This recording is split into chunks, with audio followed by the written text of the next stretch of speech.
Blue Mass at downtown Mobile's Cathedral Basilica of the Immaculate Conception gave local first responders a chance to come together this afternoon and receive the prayers and blessings of the church. Local 15's Christian Jennings was there as hundreds showed up to commemorate 9/11. Christian? Kim, the service was packed full of men and women in uniform. Among them was Chaplain Ron Pierce, who told me today he visited the World Trade Center 2 weeks prior to September 11th. When he went back to help those in need following the attacks, what he saw and experienced left a lasting impression. It was standing room only inside the cathedral as police officers, deputies, firefighters, and other members of the Mobile law enforcement community took time to reflect on the more than 400 first responders that lost their lives in the 9/11 attacks. 9/11 is just a very special day for the people of our country.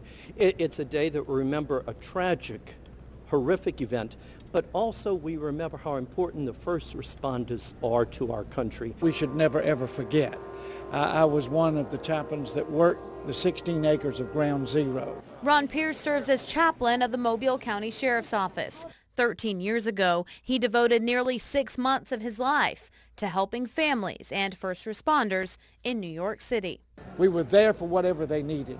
If the guys came out of the hose and they were soaking wet and they just needed a new pair of boots, we would go get them. We would go get clothes. We would go get whatever they needed. Pierce says he's a better chaplain today because of his experience at Ground Zero. There was a man who stopped me.